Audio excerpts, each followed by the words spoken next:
This is the Al Franken Show on Sirius XM Progress 127. Hey, everybody. We've got a great one today, for a change. And that's because Susan Rice is with us, former National Security Advisor to President Obama, and before that, his ambassador to the United Nations. Also, she served as Assistant Secretary of State covering Africa during the Clinton administration, basically one of the most experienced, knowledgeable, and respected members of our nation's foreign policy brain trust. And she's written a memoir, Tough Love, My Story of the Things Worth Fighting For. And apparently, one of the things worth fighting for is the right of the National Security Advisor to commandeer the top floor of a Peruvian nightclub and dance like a fiend through the night to R&B and hip-hop with the rest of the president's traveling staff, all while drinking Pisco Sours. Indeed. One of the things worth fighting for. That was on page 457. I read the damn book. I read the whole book. God bless you, Al. Thank you. And I really enjoyed it. Thank you. You really get the sense of how foreign policy, has to be made in real time. Yeah. Well, or at least how it used to be made in real time. I think Trump makes it even in realer time. He just talks to Erdogan and goes, "Oh, okay." I mean, I think he does his a lot faster. Or maybe not even. He just tweets it. Well, with Erdogan, I think it was a phone call. It appears to have been the precipitating factor, but a lot of things he seems to just wake up and say, boom. Well, at least we all get to see it. But doing this in real time, sometimes it doesn't work out perfectly. Absolutely. And that can mean some really tragic outcomes. And you discuss Black Hawk Down, you discuss Rwanda, Libya, Syria, and Iraq. Sometimes you don't get it exactly right. And I just want to ask you first about, and you write about this, how you handle emotionally when the consequences of a well thought out or as well thought out as you can decision turns out badly. And you talk about a lot of tragic stuff. You talk about Sudan and South Sudan. And I know the one time I had to do, and you write about this too, was when Assad used gas in Syria. I had a vote on that, and that was the worst time for me. My feeling was he should have done it right away. And I know you say there were UN inspectors, but was there any targets you could have hit right away where there weren't UN inspectors? Well, that were relevant targets. We needed to get the UN personnel out, but that was only going to take 24 to 48 hours, so that wasn't actually the huge impediment. What happened in the interim, of course, is that in Britain, David Cameron took the question to his parliament and lost the effort to have British participation in our efforts because authorized. They felt burned on Iraq. Well, members of parliament apparently did, and Cameron miscalculated the degree of support he would have. And President Obama made the decision that it would be wise to have the U.S. Congress authorize the action. The Congress is supposed to do that, but we haven't, or it hasn't, for a long time. Well, you know, Al, I mean, there's extraordinary hypocrisy in Congress where, on the one hand, they want to be involved in everything, and they want responsibility for nothing. Yeah, in the Constitution, it's our right to. We have to decide this? Yeah. Oh, no. Oh, no. Oh, no. I can't decide that. Right. Because, my constituents don't want us to bomb Syria because we're at war. And that's how people in Minnesota talk. Oh, no. No, they don't. They go, oh, gosh. No, I don't want that. I was actually at the state fair. And this is a tradition. The state fair ends on Labor Day. And we had just kind of, I think the news had filtered to everyone the night before or something. And that last day, the Minnesota Public Radio station has a big theater there, or a stage, and you do an interview in front of all these people at the fair. And the interviewer, Gary Eichten, asked me about what should we do. And I said, we got to bomb them. Because a couple things. The president drew a red line. Can't draw a red line without acting on that. And secondly, this is a violation of a norm that is really held since World War I. And if it doesn't go punished, it makes our troops more vulnerable. So, and boy, did they hate it. I don't doubt it. I mean, as I write in Tough Love, this is one of the harder moments that we faced with respect to Syria policy. There were a number, but I actually was the only senior person sitting around that table in the Situation Room who argued to the president that he should not seek congressional authorization for because you thought he wouldn't get it. Yeah, no, I wasn't making exactly. No, that's exactly right. I wasn't making a substantive argument because I understood the logic of his position. You know, this could end up being something more involved. It'd be wise to have the backing of the American people as expressed through Congress, particularly after he saw what had happened to David Cameron. So he wanted to be on terra firma. My judgment was, and you know, maybe this was because I'd seen a little bit of the cravenness of the Republicans in Congress up close and personal. I concluded that the Republicans in Congress would not give Obama anything he asked for, regardless of whether they thought it was the right thing. And then I also assessed that the Democrats in Congress would not want to be caught dead taking a vote in favor of another military action in the Middle East. But that wasn't my job. I was the national security advisor. I was supposed to make policy, not offer a political judgment. And there were 4 former senators sitting around that table, the president, the vice president, the secretary of state, and the secretary of defense. But you can make your argument. I did make my argument. I did. But I wasn't. Then you sign off. You say, yes, sir, right? Well, you say, yes, sir, or see ya. And I, in this case, said, yes, sir. Yeah. And I don't regret it. That wasn't the hardest moment. And he kind of had a bank shot getting the agreement. Well, better. No, it was a better outcome. Yes, I think, except for this. I mean, the outcome was we got an agreement for him to get rid of all his chemical weapons and the precursors. Right. Okay. I don't know if he did. We don't know if he did. We don't know if there's stuff, because he used it later. Now he could have reconstituted it, as you point out in the book. So we don't know if we got it all. We believe to this day, I think that we got the bulk of it. 1,300 metric tons out, removed and destroyed. Let's assume we didn't get it all. Let's assume that rather than it being reconstituted, which is one possible explanation, when it was used again in 2017. Sorry, 2017 was the next time we had confidence that he'd use sarin gas, which is the one we had removed, as opposed to chlorine, which is a longer story. Trump takes the strike list, the target list that Obama had developed off the shelf, and executes one night of bombing. Yep. And did it again, actually, in 2018, when there was some evidence of chemical use. And that was it. We all felt good for 24 hours. Oh, we enforced a red line. But nothing changed. Not one single metric ton of gas something changed. Has been removed from Syria. It's all still there. Whatever was there is still there, and more probably. Recently, something changed in Syria, which was selling out the Kurds. Yeah. And I had Peter Galbraith on. He's been very close to the Kurds for 30 years. Right. They were our allies. It's a strategic catastrophe across the board.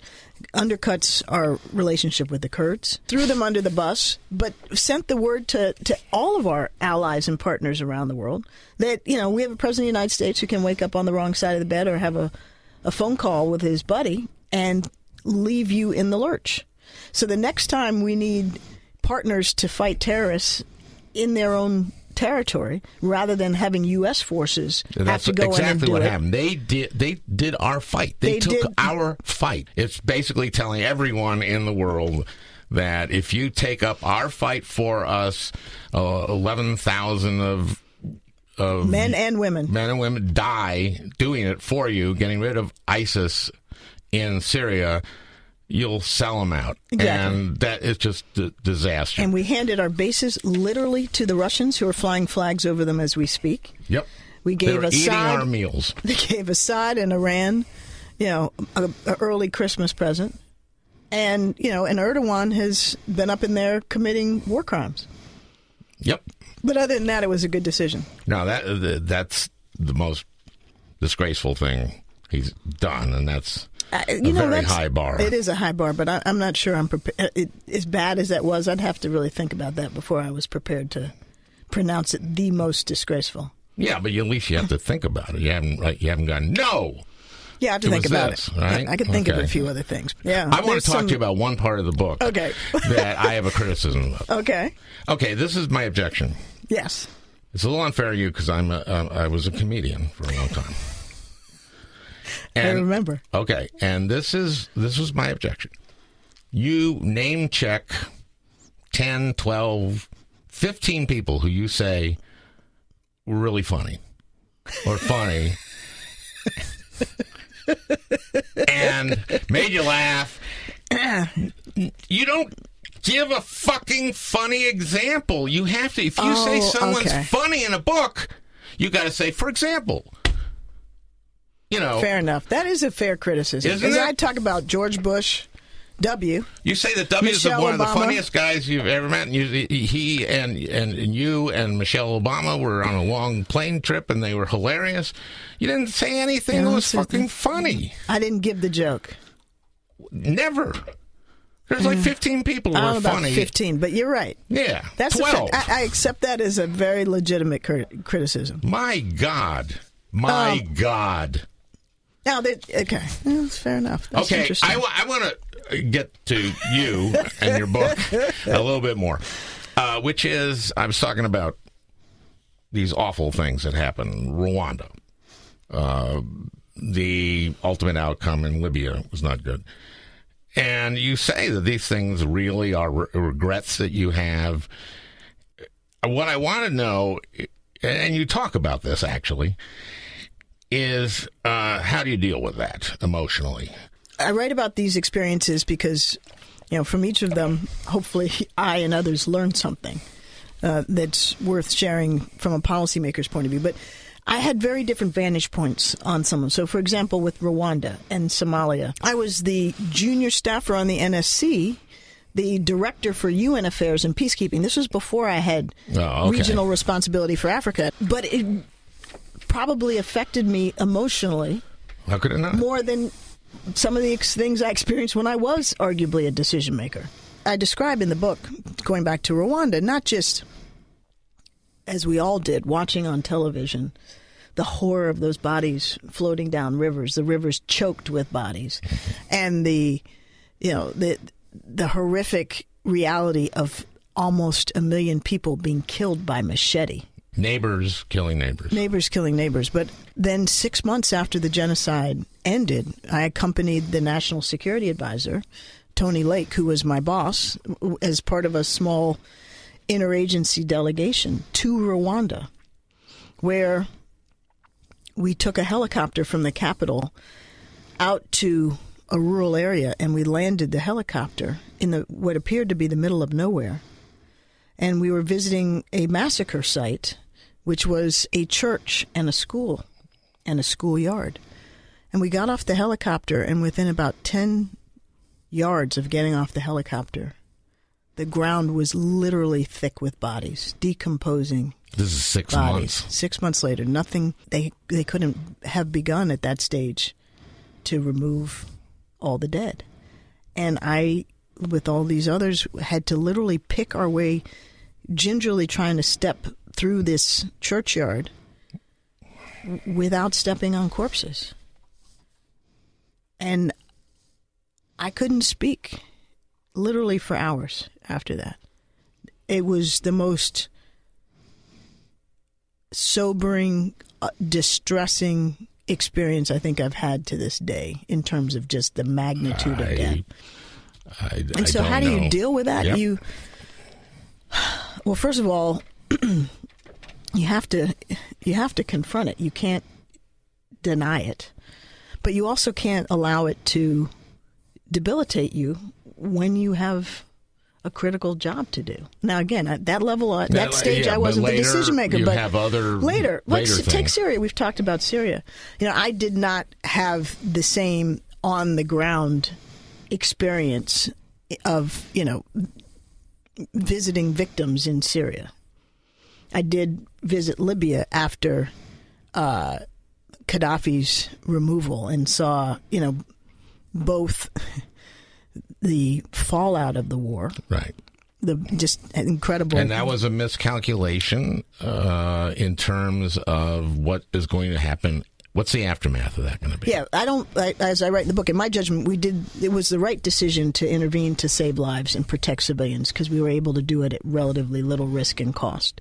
And we did save tens of thousands of lives. We did not succeed really in the aftermath. Foresee the aftermath. We didn't fully foresee it, nor did we, once we encountered it, engage effectively.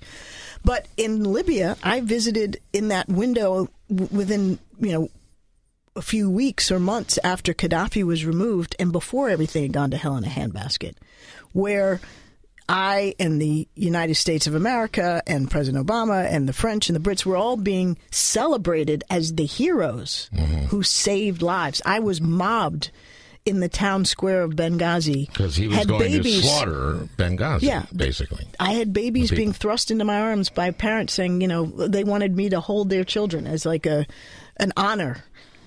That was before things, devolved into relative chaos. So the emotions of all of these things, starving kids in Sudan or whatever you want to point to that I've seen in my life, you've got to allow yourself to feel it, but you can't allow yourself to be crippled by it or immobilized. And that's a really fine line. And you talk about that in here. You tie it in some regard to your parents. Yeah. And your dad, specifically. Well, actually, to my parents' divorce and the trauma I experienced as a kid.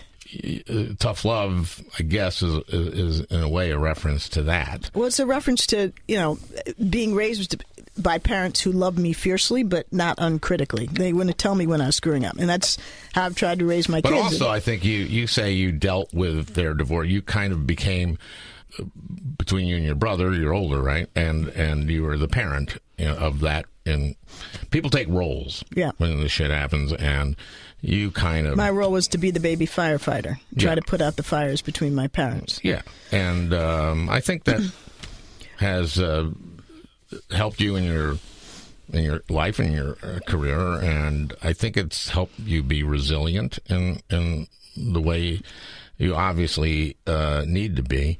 Let me talk about Benghazi, the loss of Ambassador Stevens and the other three. And you tell your mom, I'm going to be on every Sunday show. This is the Friday night before the Sunday. Yeah. Right. And your mom goes, oh, don't.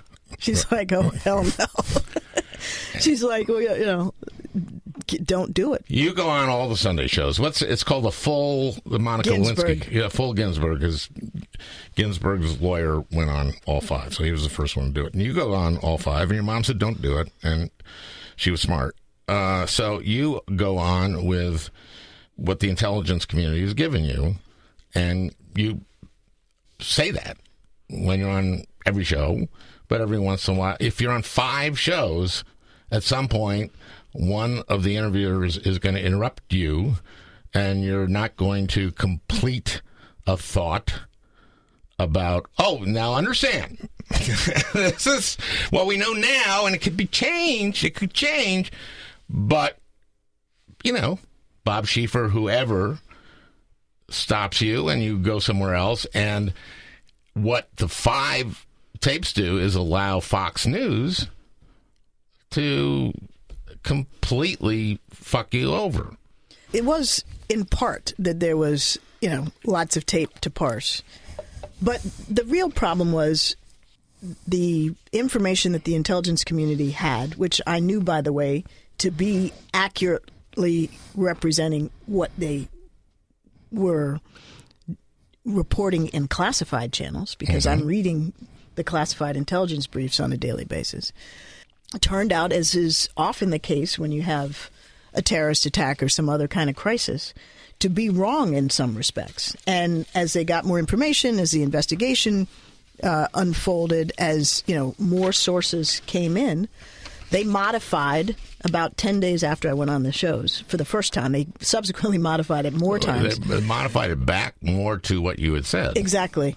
But they modified their public understanding of what had happened. And as you know, and as listeners will recall, this was in the middle of President Obama's reelection campaign, September 2012, when he was running against Mitt Romney. Yeah. And the Republicans in Congress were determined to defeat Obama.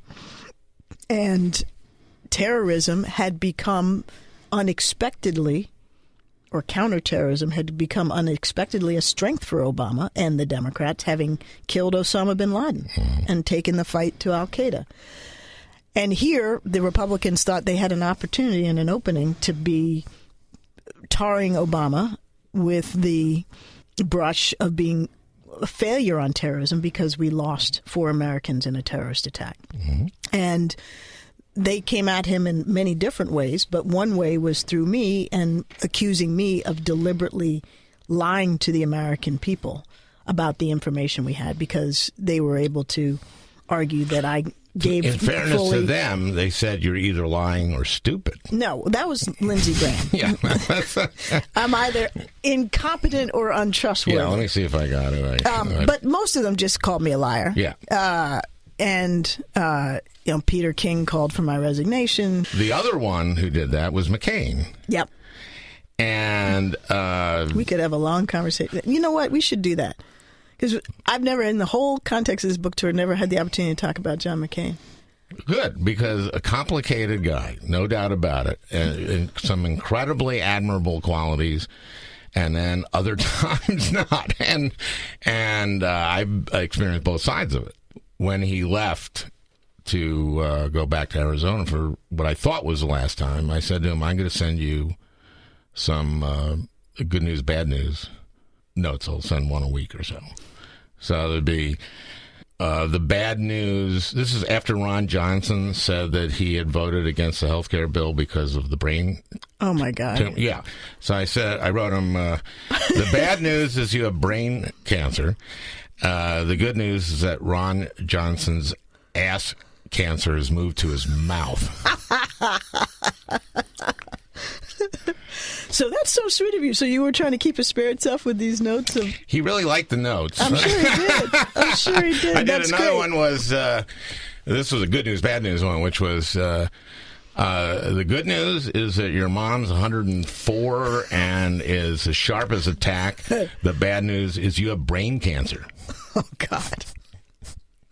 Oh, my God. And, and then I didn't know he was going to make it. He came back and he said, this guy earned every cent he ever made at Saturday Night Live, not here. So he was funny. That was a funny thing he said. You see, if I wrote a book. You put the joke in there. I got that was you. what I do. I got you. I'm not going to make that mistake And again. Lindsay's funny, too. You want me? I'll just tell you one thing about Lindsay. During the primaries, the early part of the primaries, I said if I were a Republican, I'd vote for you. This is in the bathroom. We were side by side. And I said, if I were a Republican, that's not the funny part. But it is. I said to him, if I were a Republican, I'd vote for you. And he said, that's my problem. Well, he's fixed that now. Yes, boy, in a big way. Wow, as I said. But let's do McCain because, he could yell at me, do that, and then be unbelievable. Yeah, no, I never had the opportunity to really get to know him. I know many people like John Kerry who knew him well. I have friends who, served on his staff. Who knew him well. And, my experience with him really was Benghazi, the 2008 campaign before that. But I didn't actually know him then. And then, I would sit occasionally in meetings in the Oval Office between President Obama and McCain and sometimes Graham. And when I was National Security Advisor, as Obama actually invited him in on occasion to talk about national security issues. Mm-hmm.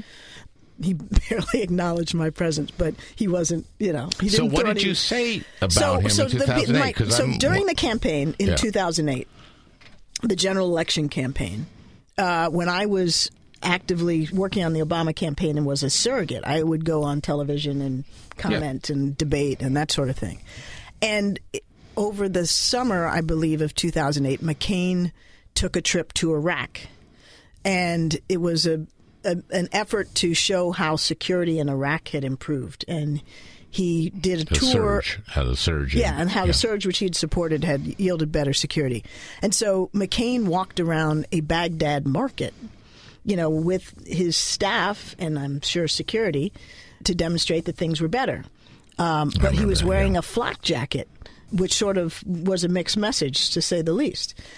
And I made a comment when President Obama, then Senator Obama, was going to take a subsequent trip to Iraq. And I was previewing the trip to the press and what he was going to do. And I said something flip like, but he won't be strolling around, a market in Baghdad with a flak jacket on, which was disrespectful. Actually, it wasn't just the flak jacket. He was wearing the bomb suit like in Hurt Locker. Yeah. Well, anyway, I say in the book, look, I regret coming across as attacking McCain on an ad hominem basis during the campaign. I don't mind disagreeing with his policies and calling him, I think too quick to pull the trigger often, too ready for conflict in international relations. That hurt him. Well, but that's that a hurt policy. him in that first debate, that foreign policy debate. Was that the first debate?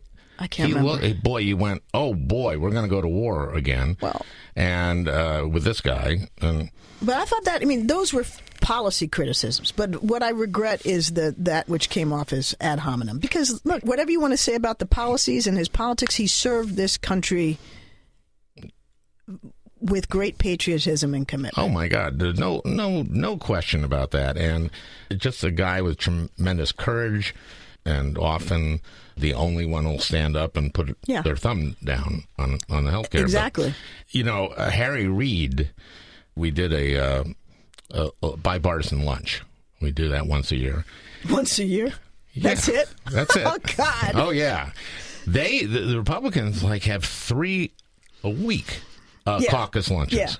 But once a year, we get together on a bipartisan basis. Yeah. And that was then. It's probably 0 now, right? Probably. And Johnny Isaac said, no, I think they do it. Harry, we're going to have a bipartisan lunch. And Harry persuades John to tell about his 5.5 years in the Hanoi Hilton, which he had never done. Wow. So he does.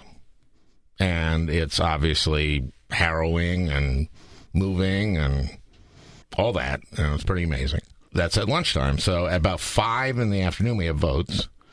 And we're on the floor. And I say, John, that was just great today. Well, thanks. I said, how much of it was true?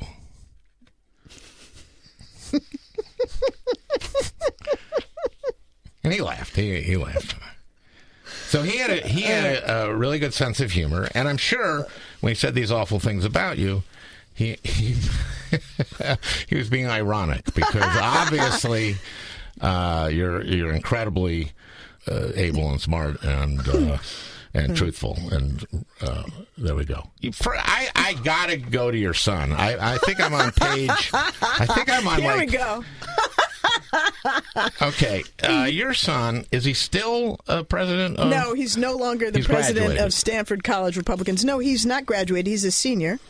He handed off that mantle after about 1.5 years to a successor.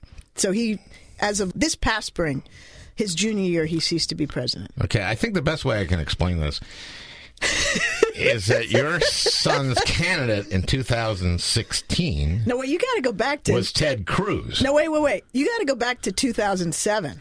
I want Ted Cruz. Nothing trumps Ted Cruz. Well, Dennis Kucinich.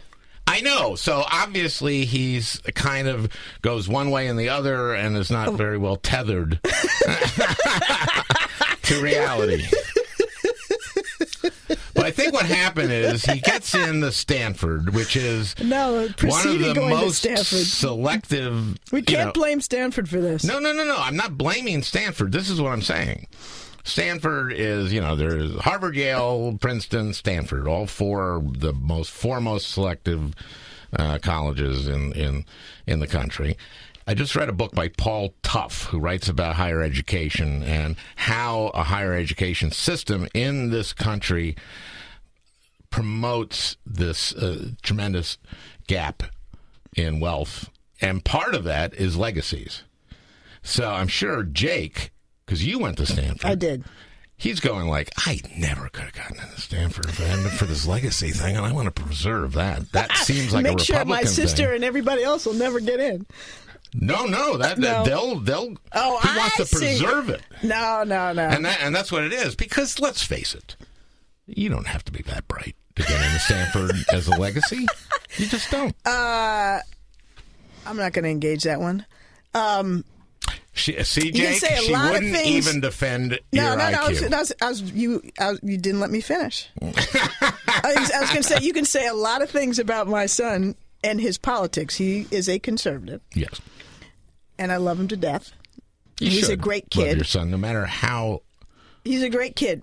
But I will say this. Yeah. He's a smart kid. He's got challenges with his political preferences. Okay, he's a really smart kid. His candidate was Ted Cruz. His candidate in 2016. Well, it wasn't Donald Trump. I know, but it was Ted Cruz. Initially, yeah. It was worse still. It was Rick Perry before that. No, that's not worse. I can tell you some Ted Cruz stories. Well, maybe we should go there next. That'll curl your hair. Yeah, the child is a conservative. Yeah. No, I joking kind but of he's my about baby, so don't mess with him. The legacy or I'll thing. come at you. Oh, he's a bird watcher, too. And he's knows all the calls of every bird. He's in working North America. In North America, he's working on his global list. Okay. He's an odd duck. He's a little quirky. Good kid, though. Okay. Obama. Can I talk about Obama? Let's give him almost as much time as Jake. Watching Trump, I can't help but see kind of just a difference. A little bit? Yeah, between the way Obama made us feel okay and good about our country and this guy, who we don't need to talk about him. Obviously, you love the guy, and we're talking about Obama now, just to be clear. Yes. Okay. Yes, absolutely. Just don't want to be. And sometimes these things get edited awkwardly. You just love people, and so just listen. We're talking about Obama, not Trump. Unbelievably dignified. All that. I think he, made some mistakes. One of the mistakes, I will say, I think, and you don't discuss this in the book, when you guys withdrew, and I say you guys because they're part of that. When you withdrew from Iraq, I think it was a mistake, and I know part of the issue was that you couldn't get some status of forces agreement, right? But I think it would have been smart to leave a counter-terrorism or counterinsurgency force, and I think that might have been very, very helpful when ISIS created its caliphate and marched through Iraq. So my own view on that is as follows. One, I know you remember this, but just to refresh our listeners, it was actually President Bush who had signed an agreement that committed to end the U.S. military presence by the end of 2011. That was part of the two... He did that with Maliki? He signed it before leaving office, and that was the commitment. We had made a commitment to do certain things in terms of supporting the Iraqi state, but the other side of that coin was a commitment that the U.S. would withdraw all of its forces by 2011. I did not remember that, but still. But that's important point. Because that's back in the day when the United States actually honored the commitments of prior presidents. One. I don't remember that. Well, go back and do your homework, bro. We've never. Secondly, Trump is operating exactly in the same tradition as every previous president. Exactly. So, secondly, Obama then did try to negotiate an extension with the Iraqis. Would have had to be a new agreement to leave a very small number of U.S. forces, a couple 3,000, 5,000, but required that the Iraqis give the United States the same protections and privileges and immunities for our military personnel that we have everywhere around the world, so that when they're stationed somewhere, if they're accused of a crime, they get tried, for example, by the U.S. military rather than by a local kangaroo court. Could not get those privileges and immunities, a status of forces agreement negotiated with the Iraqis, because the Iraqis actually wanted us out. They weren't prepared to give what we needed. And so President Obama said, in the absence of that, I'm pulling out.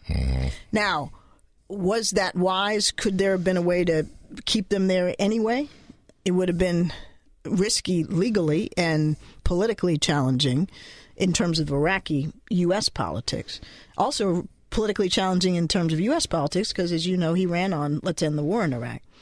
But let's assume he could have done that. Let's say he could have figured out a way to leave. If you're going down from how many men were at the height, over 100, way over 100,000. Yeah, if you go that down to 4,000 or 5,000, and what if you parked them in Kuwait? Well, in effect, we did. We had forces all over the region at the same time. So that's, in effect, what we did. But we weren't in Baghdad. We weren't in bases in Iraq. Why couldn't we have stopped ISIS from just rolling in?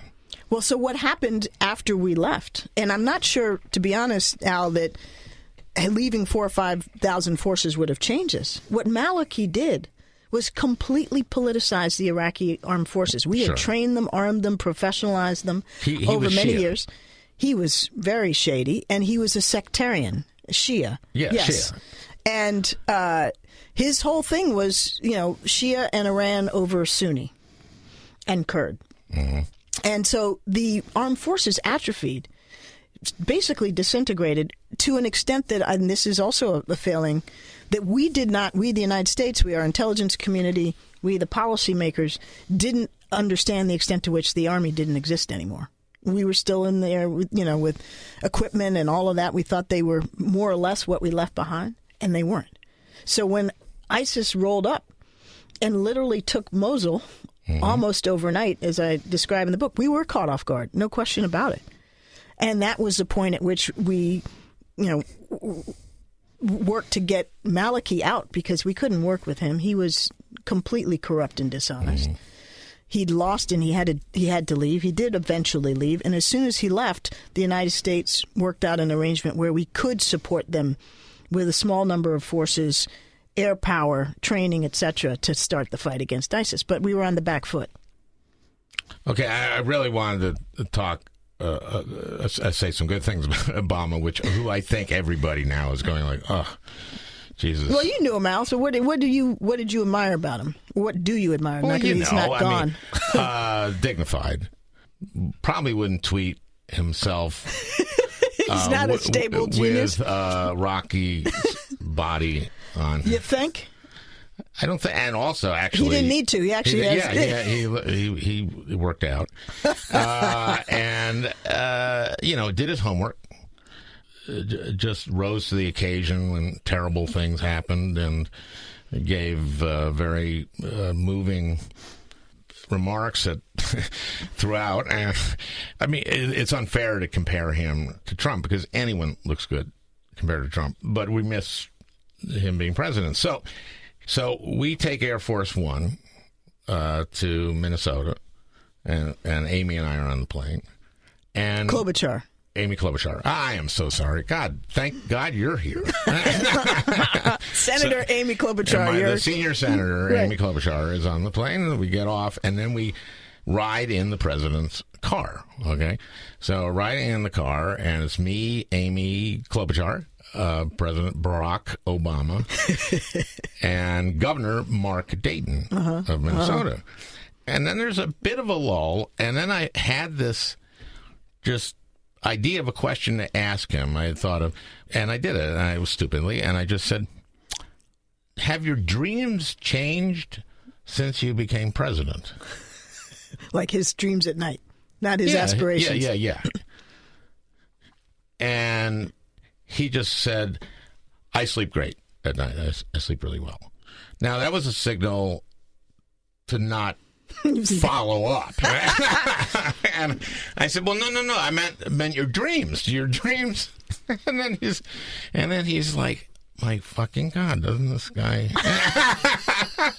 And he just does. Yes, I had a dream that I was in public and no one knew who I was, and left everyone. Oh, okay.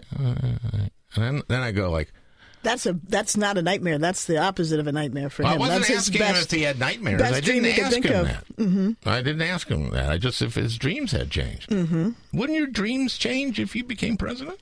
But would you tell anybody about them? As a classified, yeah. Yeah, so that was a good conversation starter. That was as dumb as I got, I think, as a senator. That was pretty stupid. I remember going once, I was running for re-election. Workforce stuff was a big thing I did. So they had promised that I'd do a workforce event when the president was in Minnesota. And so because of time constraints, they had to find something a little different from the kind of thing I wanted. So what we went to was a program where they take single mothers who don't have job skills and train them to have job skills. Mm-hmm. So Obama comes there, and me and Obama and the press are there. Now, these women are all single mothers. And he is the son of a single mother. Right. So it's just his very presence is saying, so far you're doing everything right, in a way. I mean, in other words, they went like, my God, he's the son of a single mom. And, man, they didn't pay any attention to me. I mean, wow. It like couldn't have been like, I was ignoring me. I mean, I was just like, this is so cool. Okay, that's that story. I was ignoring me. That's a good one. Yeah, I see. I'm funny, and then if you were writing a book about how funny I was, I might do that. You might do that. I got like, God damn, a shitload of stuff to ask you. Oh, your parents. Let's talk about your parents. So my mom's family, my grandparents came to Portland, Maine in 1912 from Jamaica. There were not many folks who looked like me in Portland at the time. Yeah, they were more in Jamaica. My grandfather was a janitor, worked until he was 80 as a janitor. My grandmother was a maid, and they had no education. But like so many immigrants, they came to this country to try to make a better life. And they had 5 kids, and my grandparents saved and scraped and managed to send all 5 of them to college. And your mom went to Radcliffe. My mom went to Radcliffe. My 4 uncles went to Bowdoin College in Maine. I think my grandfather was the first man ever had to have 4 sons attend Bowdoin. Wow. And 2 of them became doctors. 1 became an optometrist. The 4th became a university president. And they didn't know what to do with my mom as the youngest and the only girl who graduated as valedictorian from Portland High School in 1950. She couldn't go to Bowdoin, so they had to scramble to find some other alternative that would take girls, and they came across Radcliffe. And my mom... They came across Radcliffe. Mom, honey, you can't go to Bowdoin. No, you can't. It was a real trauma. So we're thinking of Radcliffe. They had never heard of Radcliffe. It was only because my uncle, the one who became a university president, was in the process, or maybe already had gotten his PhD in English from Harvard. So he'd heard of Radcliffe. He suggested it to his family. Okay. Anyway, so the interesting story is that my grandfather, when my mom was in her junior year in high school, he had a catastrophic accident at the music store where he was a janitor. He fell down an elevator shaft and he broke his back and he broke his legs, and he was laid up in the hospital for many, many months. And what little savings they had accumulated to be able to send their final child to college, because scholarships were few in those days, was gone. And so my mom was, as valedictorian of her class, entitled to Radcliffe's State of Maine scholarship for the top kids who got into Radcliffe. And she was denied the scholarship because she was black. Of course. And the woman who chaired the scholarship committee, who was apparently the wife of some Bowdoin professor, ironically, said that my mom couldn't have the scholarship because the whole point was to have a recipient who moved in the proper circles. That was the terminology when they got out of... Married a Harvard. Well, preferably. But could come back and raise money for Radcliffe by moving in the proper circles. I see. And since my mother was black, by definition, in her view, she couldn't move in the proper circles. So she was denied the scholarship. And her principal at Portland High School and her debate coach, my mom was a champion debater, went to Radcliffe. She got a scholarship from Radcliffe that turned out to be bigger than what she would have gotten, and from another small nonprofit. But anyway, with the benefit of that and understanding just how powerfully upwardly mobile a good higher education can be, she devoted her life to trying to establish and sustain access to higher education for low-income people. And she was actually known as the mother of the Pell Grant program. Really? She worked very, very closely with Claiborne Pell, and long after he was gone, to keep that program alive. So, Al, do you know how many Americans have benefited from the Pell Grant program? I'd say 3,000 or 4,000. No. Try again. In the history of the program. 120 million. No. 80 million. Okay. 80 million Americans have... somewhere in between those two numbers. Right. That's a lot of people. Yeah, of course. And now they want to kill it. They're Republicans. They're insane. They're insane. So if you're not for pulling people pulling themselves up by the bootstraps, which is what they claim to be for, they don't want anybody to have boots to be able to do that. But that's right. Why deny hardworking, good people the opportunity to go to college? Because of people like your son. No, but why? What's the lot? First of all, my son made me laugh. My son, just insulting my children. My son, by the way, is a believer in education and opportunity, and in some ways he differs from his party orthodoxy. But what I'm really trying to understand is, what's the philosophical underpinning of wanting to see people fail?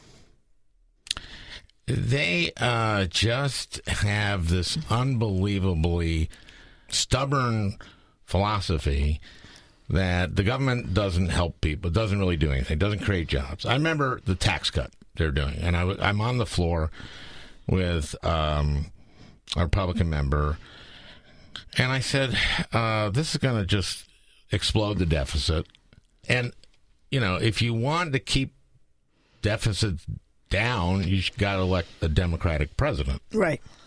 I mean, that's exactly right. But that's another and story. he goes, no, it's there'll be dynamic scoring. The tax cuts we'll get more revenue because we'll get so much prosperity. I go, no, you're not. You know that. Come on. And you've seen we've exploded the deficit. And then when they explode the deficit... And it hasn't helped the economy.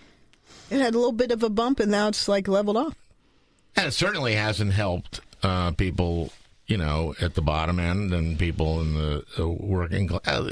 Maybe some have a little bit. But... no, they're just, I go like, the government creates jobs. He says, the government doesn't create jobs. I said, have you heard of the Erie Canal? Have you heard of the interstate highway system? Erie Canal was the state government. It was New York. Have you heard of the internet? Have you? Well, yes, but you also, it also was negatives, too, because of all the people in the government. I mean, this is like... moronic. They're moronic. But no problem with extra farm subsidies because of stupid tariffs.